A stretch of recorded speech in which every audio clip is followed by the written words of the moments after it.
Hey, this is JD with another edition of Happy Gardening videos from Dothan Nurseries, and today we're going to talk about Loropetalum.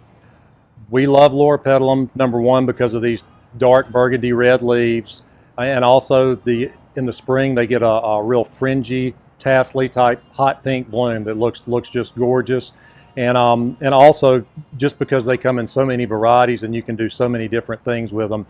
And I'm going to show you what you can do with these Loropetalum, and also you can plant these in either sun or part sun, but the more sun, the darker the foliage. So just remember that. I'm going to start with the Purple Pixie. This is the dwarfest, if dwarfest is a word, of Loropetalum. It is the smallest. It's only going to get about a foot tall, and you can see it even trailing over the pot here. Some people actually put these in containers and let them trail over the sides like they would have petunias trailing over the side of the pots.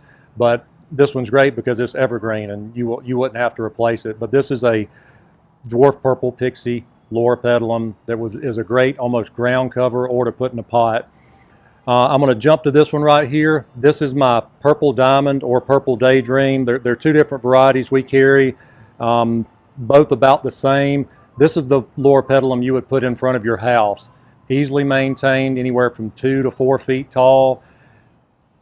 Same as the Purple Pixie. You're going to get the hot pink blooms in the spring, and you're going to have the burgundy foliage. But this is if you're trying to landscape in front of your house. The Purple Diamond or the Purple Daydream is what you would want to use. And lastly here we have the Ruby Loropetlum. This is the old-fashioned one. This one's been around for a while. This is kind of the original.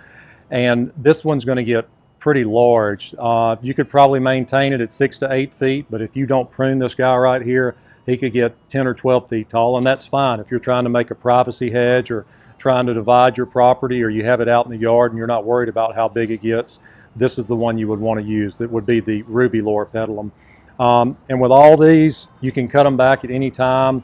You may want to hold off in the January, February time because they may be starting their buds that you're going to get for the spring, but most any time of year you can cut these back, and they will occasionally, like this one, get a little runner on them.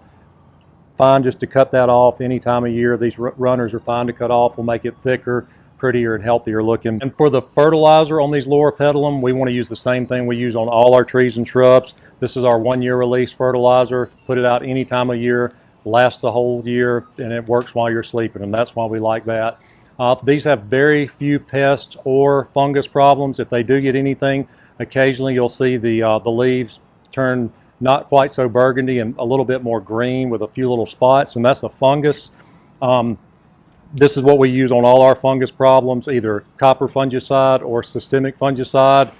We actually like to use both, and the best thing would be to kind of rotate these back and forth. When you see that fungus, spray 1 week with this, 1 week with this. After 4 or 5 weeks, you should see not only the spots go away, but your foliage on your Loropetalum will be a lot better, darker burgundy color. And that's all we have for this edition of Happy Gardening. See you again. Thanks.